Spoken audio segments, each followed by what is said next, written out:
अति पावन, मधुर सरस अरु अति मन भावन।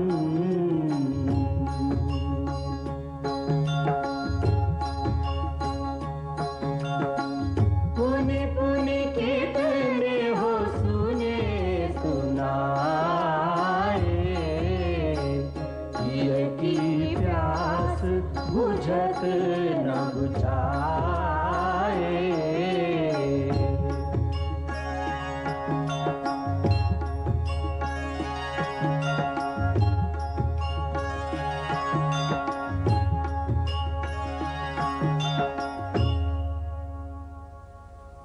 युवराज इंद्रजीत, अनुज विभीषण, सेनापति अकंपन, प्रहस्त, महापार्श, दुर्मुख और मंत्रिमंडल के सदस्यगण, आप सब सुन ही चुके होंगे। दोनों वनवासी भाई राम और लक्ष्मण किष्किंधा की वानर सेना के साथ सिंधु के उस पार पहुंच गए हैं। गुप्तचरों का कहना है वो लंका पर चढ़ाई करने की तैयारी में है।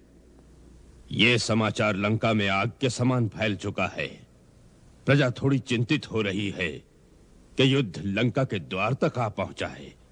पूज्य माल्यवान जी, आपको भी डर लग रहा है क्या? शांत युवराज, माल्यवान हमारे बड़े हैं, बुद्धिमान हैं।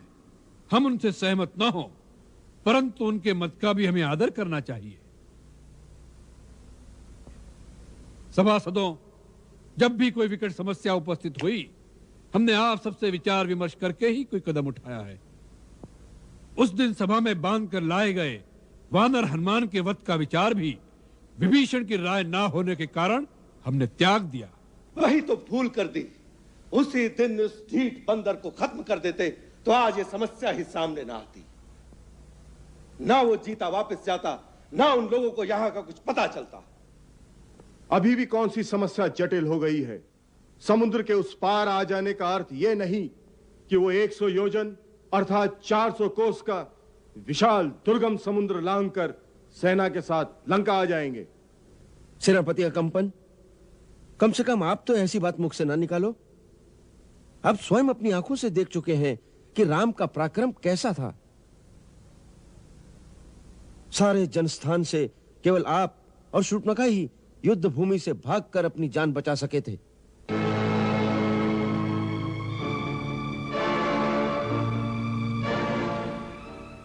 महाराज, हमें यह भी नहीं भूलना चाहिए कि शत्रु का एक दूत हनुमान समुद्र लांघकर लंका तक पहुंच गया था।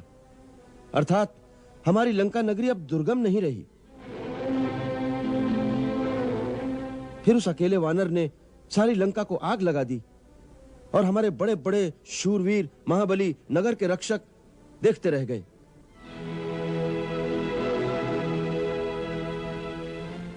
इसका अर्थ यह है महाराज कि हमारी सुरक्षा की दीवारें भी अब अटूट नहीं रहीं।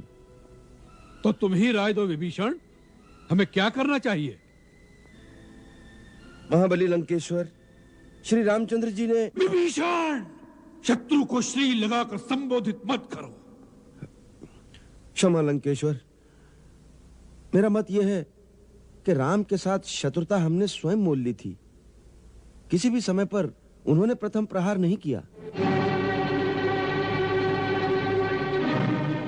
सबसे पहले बहन शूर्पणखा ने ही वहां जाकर छेड़छाड़ की। खरदूषण ने बिना विचारे अपने अहंकार के मद में उनसे शत्रुता का व्यवहार किया।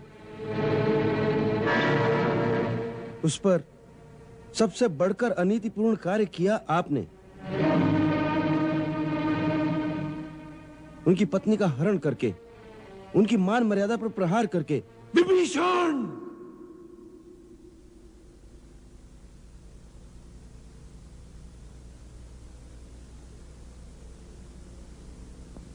जी हां महाराज, हमने ही भूल की है और हमें ही अपनी भूल का सुधार करके देवी सीता को आदर सहित उनके पति के पास पहुंचा देना चाहिए। पिताश्री, हमारे गौरवशाली त्रिलोक विजयी राक्षस कुल में ये छोटे काका विभीषण ही सदा सबसे अलग और बेसुरा राग अलापते हैं। हम राक्षस कुल के नहीं हैं। हम परम पुण्यात्मा महर्षि पुलत्स्य के वंशज हैं। तो आप भी एक बाण के भय से भागे हुए मारीच मामा की तरह भगवा वस्त्र धारण करके किसी ऋषि के आश्रम में धूनी क्यों नहीं रमाते? यहां लंका में किस लालच से रह रहे हैं? तात मेघनाद, ऐसी दंभ भरी निरर्थक बात करना, अपने बड़ों से अशिष्टता बरतना तुम्हें शोभा नहीं देता। तुम अभी अनुभवहीन बालक हो। बालक हूं, देवताओं के गर्व को दलन करने वाला, बड़े बड़े शूरवीर दैत्यों नागों के कुल को शोक मग्न करने वाला, ऐरावत हाथी के दांत को उखाड़कर देवराज इंद्र को आकाश से पछाड़कर पृथ्वी पर पटकने वाला इंद्रजीत एक अनुभवहीन बालक। हाँ? पिताश्री, वन में भटकने वाले 2 मानव, उनके साथ कुछ वानर, आप उनसे भयभीत क्यों हो रहे हैं?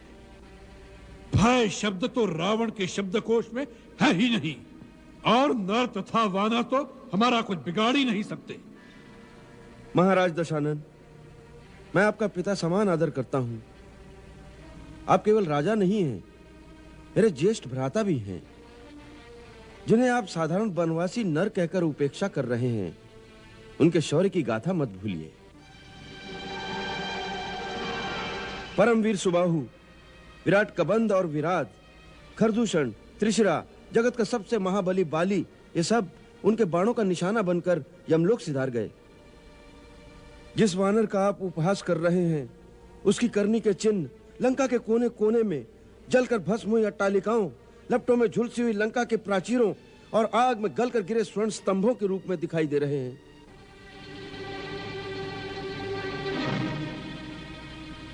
हे तात, मैं अपने समस्त विश्वा वंश के हित की बात कह रहा हूं। हित की बात कर रहे हैं या कायरता का पाठ पढ़ा रहे हैं? मैं धर्म तथा नीति का मार्ग प्रशस्त कर रहा हूं वत्स इंद्रजीत। गलत राय देकर पद भ्रष्ट करने वाले चाटुकार मंत्रियों से सावधान करना चाहता हूं। सचिव वैद गुरु 3 जौ, प्रिय बोल ही भय आस, राज धर्म तन 3 कर, होई बेग ही नाश। जिस राजा के ऐसे मंत्री गुरु और वैद्य हों, जो उसकी अप्रसन्नता से डरते हुए तथा निजी लाभ की आशा से उसके हित की सच्ची बात नहीं कहते तथा उसे प्रसन्न रखने के लिए केवल मीठी मीठी बातें करते हैं, उस राजा का राज्य, उसका शरीर, उसका धर्म, तीनों का शीघ्र ही नाश हो जाता है।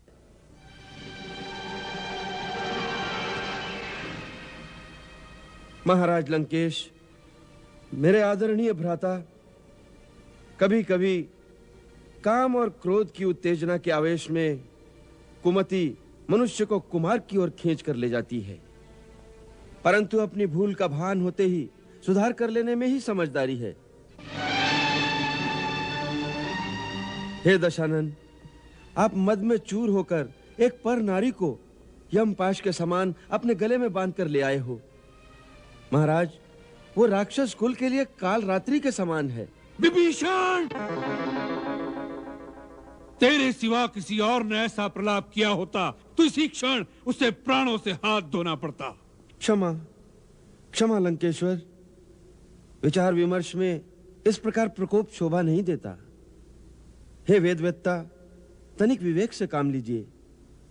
जिस पर नारी का उसकी इच्छा के विरुद्ध पाश्विक बल के जोर पर हरण किया जाए, ऐसी नारी विष बुझी पैनी कटार के समान होती है। इसलिए मैं आपसे हाथ जोड़कर प्रार्थना करता हूं भैया कि सीता को सम्मान के साथ उनके पति के पास पहुंचा दीजिए। इससे आपका मान घटेगा नहीं, परंतु तीनों लोक में सुयश फैलेगा। मान बढ़ेगा नहीं, तीनों लोग हमें कायर कहेंगे। जहां वीर पुरुषों की सभा होगी, वहां सब हमारी हंसी उड़ाएंगे। वीर पुरुष एक बार जो कदम उठा लेता है, उसे पीछे हटाने में वीरता को दाग लगता है। परंतु नीति शक्तिहीन पुरुषों का बुना हुआ एक ऐसा जाल है जिसमें वीर पुरुष कभी नहीं फंसता। नीति शक्ति की सेविका होती है। जो शक्तिशाली करता है वही नीति है, वही धर्म हो जाता है। नहीं भ्राता, नहीं, यह अधर्म है। और अधर्म कभी धर्म का स्थान नहीं ले सकता। यह क्रूर शारीरिक बाहुबल धर्म को नहीं मिटा सकता।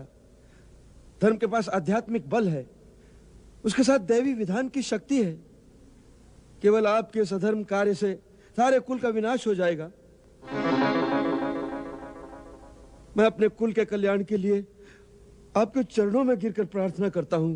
पैर छूकर प्रार्थना नहीं, दशानन का गर्व से उठा शीश शत्रुओं के चरणों में झुकाने का षड्यंत्र कर रहा है। हमें पता चल गया है, वह वानर पहले तेरे घर में आया, तूने सीता का भेद बताया, उसने सारी लंका में आग लगाई पर तेरा घर ही बचाया। घर का भेद बताने वाले तू बाल्यकाल से ही हमारा विरोधी रहा है। सारी लंका में अकेला तू ही अपनी 2.5 चावल की खिचड़ी सदा अलग पकाता चला रहा है। हमें नीति और धर्म सिखाने चला है। जा कुलांगार, घर के भेदी उन वनवासियों को जाकर नीति सिखा जिन पर तेरी घनी प्रीति रही है। जा। भैया मुझे गलत न समझिए, आप मेरे लिए पिता समान हैं। मैंने निष्कपट और निर्दोष भाव से सदा आपका भला ही चाहा है, सर्वदा आपके कल्याण की कामना की है। इसी भाव से मैं फिर आपके चरण पकड़कर प्रार्थना करता हूं कि श्री राम त्रिलोकी के स्वामी हैं, उनसे बैर मोल न लीजिए। हट कुल कलंक, जा, मेरी नजरों से दूर हो जा। जा, लंका में तेरा कोई स्थान नहीं है। जा।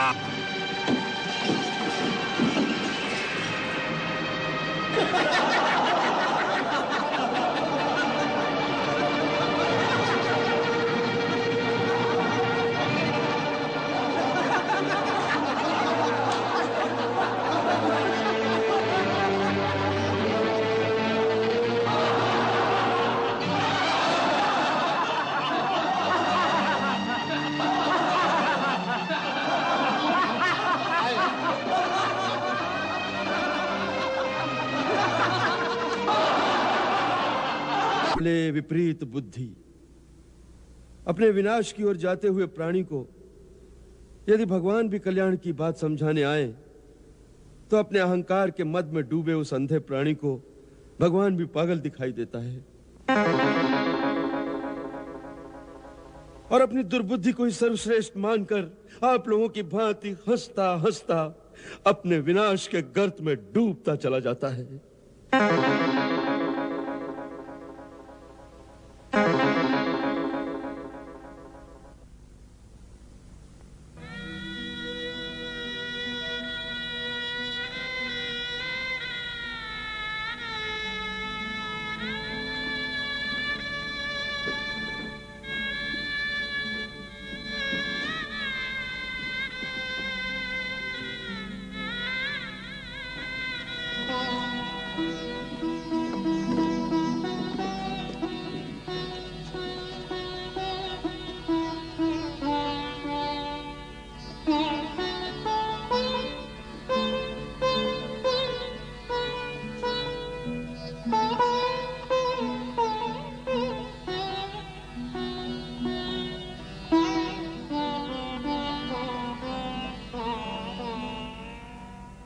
हे लंकापति, हर प्राणी का यह प्रथम धर्म है कि जब तक संसार में जिए स्वाभिमान के साथ जिए, क्योंकि स्वाभिमान के बिना जीने को जीना नहीं कहते, उससे तो मर जाना उत्तम है। दूसरी ओर नीति के अनुसार भरी सभा में किसी सम्मानित व्यक्ति को अपमानित करना उसे मृत्युदंड देने के बराबर है। अर्थात आज से हर प्रकार से मैं आपके लिए मर गया। आपका और मेरा कोई संबंध शेष नहीं रहा। अतः आपकी आज्ञा अनुसार मैं आज ही लंका छोड़कर कहीं और चला जाता हूं। जाते हुए भगवान से एक ही प्रार्थना करता हूं कि वो आपको सद्बुद्धि दे।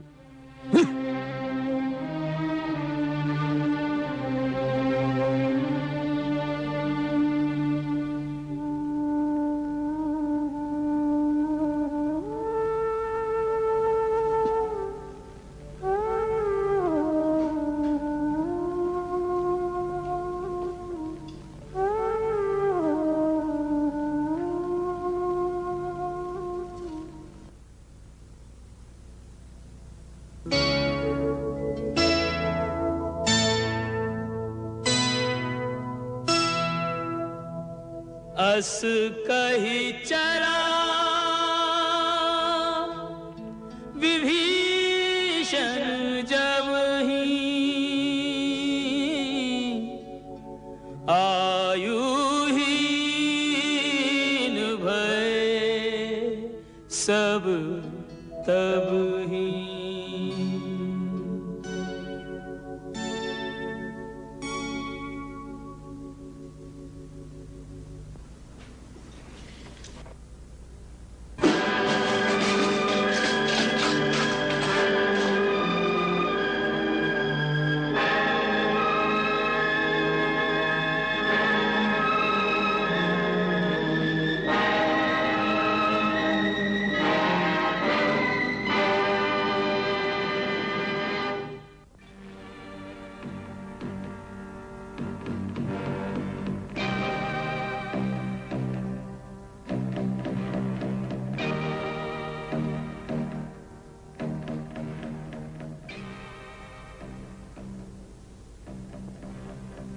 महाराज ने भी कह दिया कि लंका से चले जाओ।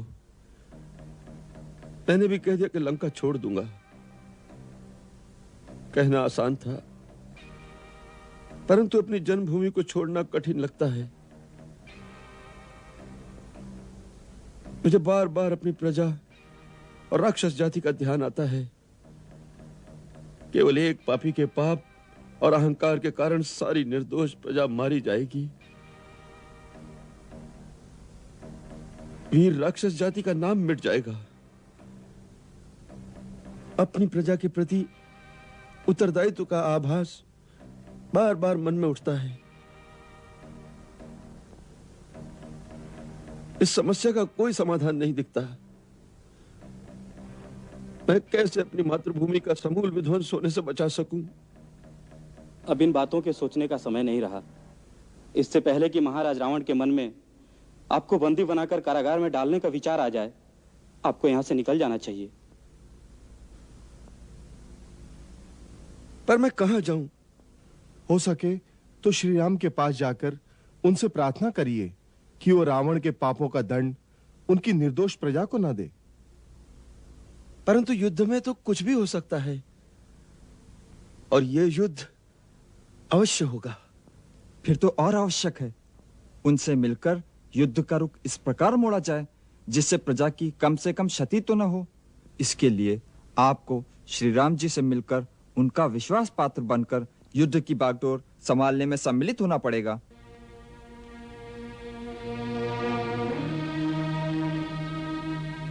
मैं श्री राम का भक्त अवश्य हूं, परंतु इस समय वो लंका के शत्रु हैं। क्या मेरा धर्म उनका साथ देने की आज्ञा देता है? हाँ राजन, पहली बात तो ये कि श्री राम लंका के शत्रु नहीं, रावण के शत्रु हैं। वो रावण जो इस समय एक प्रकार का देशद्रोही है, क्योंकि इस समय वो निजी काम की अग्नि में भड़का हुआ किसी का उपदेश ना मानकर धर्म, नीति और मर्यादा को अपने अहंकार के पांव तले रोनता हुआ सारे देश को युद्ध की आग में झोंक रहा है। इसलिए इस देश को बचाने के लिए रावण का अंत आवश्यक है। उसके दो ही रास्ते हैं। पहला ये कि आपके पास ऐसी सेना की शक्ति हो तो उसे सिंहासन से उतारकर राम के साथ संधि कर ली जाए, परंतु यह संभव नहीं। इसलिए दूसरा एक ही रास्ता है कि आप स्वयं श्री राम से मिलकर युद्ध का संचालन ऐसे करें जिसका लक्ष्य केवल उस आतताई रावण का अंत हो। इस समय यही आपका धर्म है।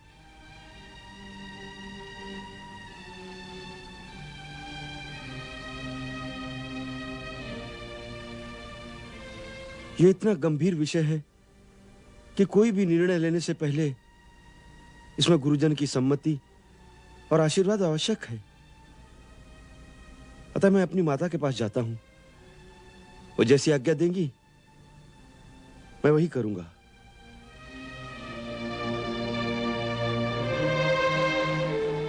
राजमाता कैकेयी से कहो कि हम उनके दर्शनों की आज्ञा चाहते हैं। जो आज्ञा।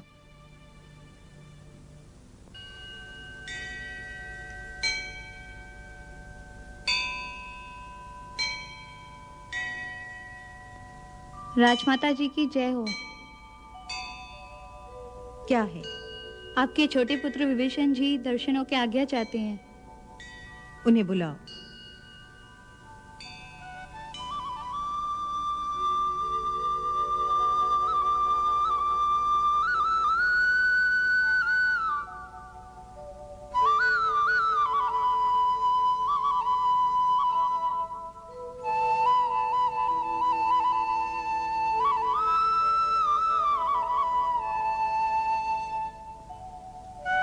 दीर्घायु हो पुत्र।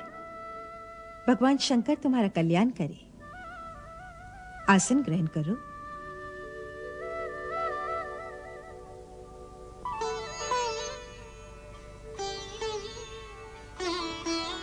मां, मैं एक गंभीर समस्या के समाधान के लिए आया हूं।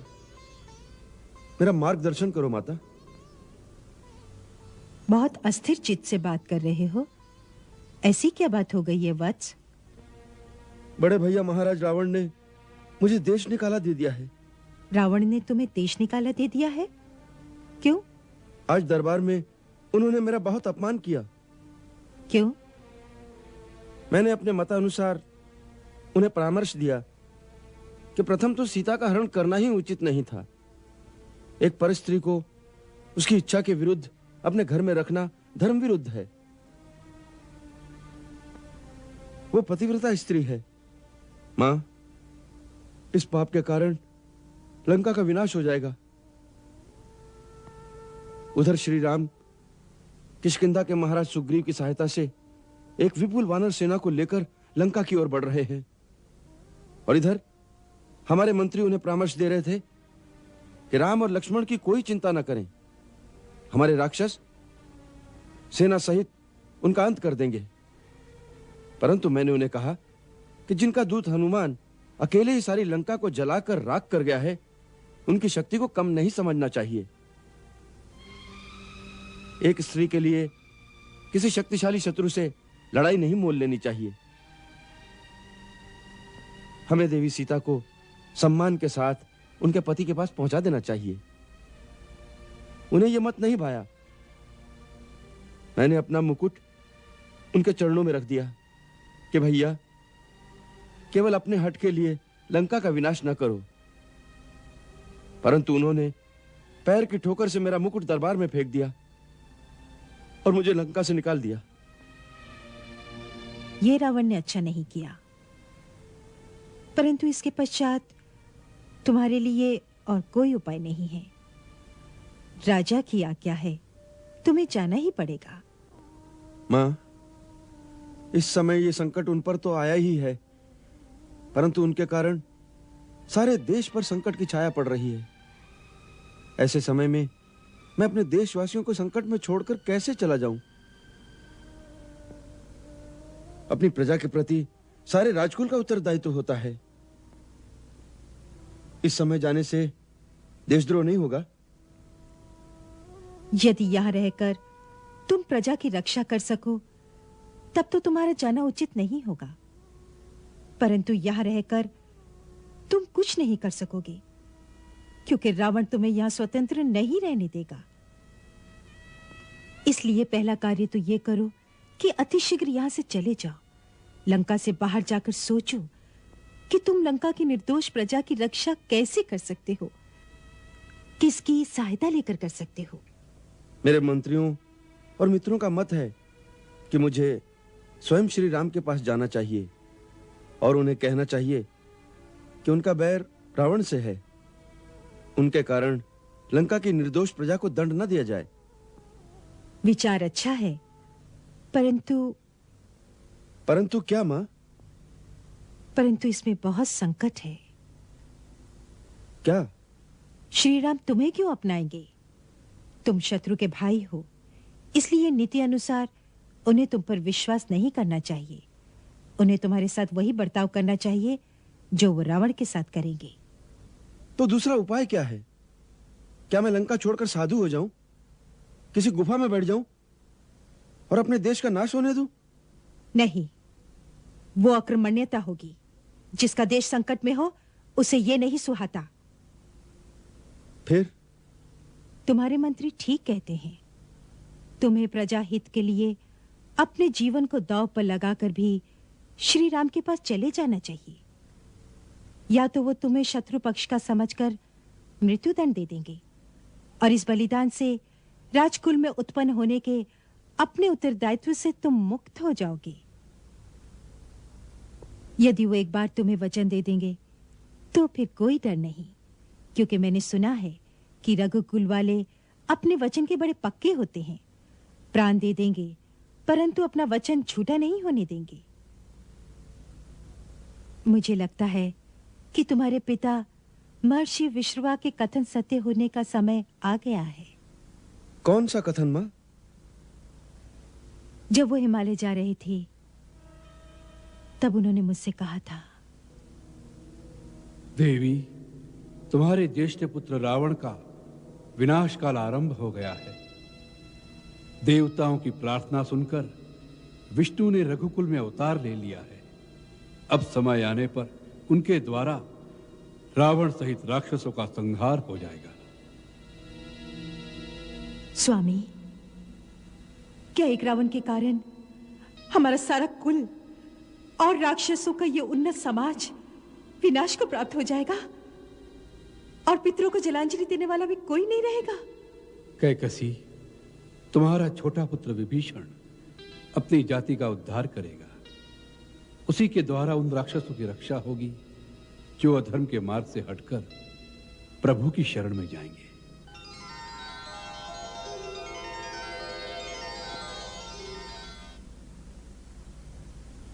सो पुत्र, मुझे उनकी भविष्यवाणी सत्य होती दिखाई दे रही है। तू यहां से सीधा श्री राम के पास चला जा। मेरा आशीर्वाद तुम्हारे साथ है। मां, एक बार फिर अपने बड़े भैया से प्रार्थना करके देख लूं। कदाचित उनका क्रोध इस समय शांत हो गया हो और वो मेरी बात सुन ले। तू बड़ा साधु है विभीषण। जा, फिर जाकर देख ले।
विभीषण, लगता है तुझे अपने प्राण प्यारे नहीं हैं। भैया, मैं माता कैकसी की आज्ञा से एक बार फिर आपसे प्रार्थना करने आया हूं। जो हमें सुनाने आया है वह प्रलाप जाकर माता जी को सुना। भैया, वेद और पुराण ऐसा कहते हैं कि सुबुद्धि और कुबुद्धि प्राणी के हृदय में रहते हैं। हर प्राणी अपनी अपनी इच्छा और कर्मानुसार दोनों में से एक का अनुसरण करता है। शास्त्र कहता है, जहां सुमति वहां संपत्ति नाना, जहां कुमति वहां विपत्ति निधाना। सो भैया, सद्बुद्धि का आश्रय लीजिए। इस समय कुमति ने आपके मन पर प्रभाव डाल रखा है, सो आपको हित और अहित की पहचान नहीं हो रही है। मित्र को शत्रु और शत्रु को मित्र मान रहे हैं।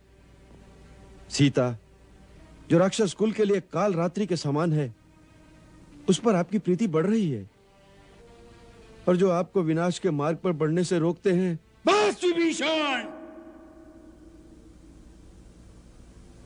द्रोही हमारा खाता है और प्रीत करता है उन वनवासियों से।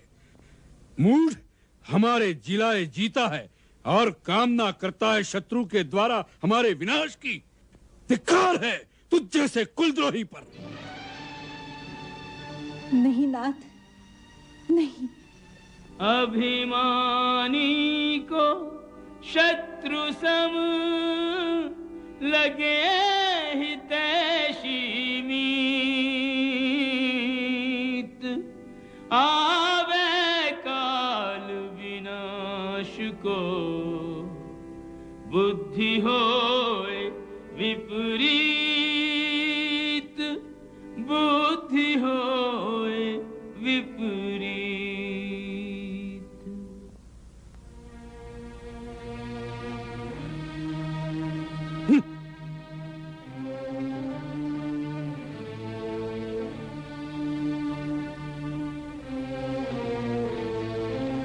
मेघनाद ठीक कहता है, यह शठ दया का पात्र नहीं है, नहीं है।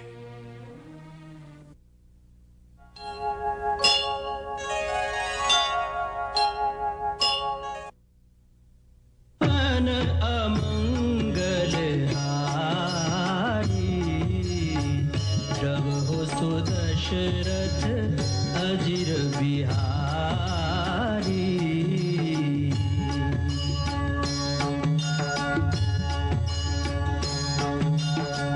सीताराम चरित अति पावन, मधुर सरस अरु अति मन भावन।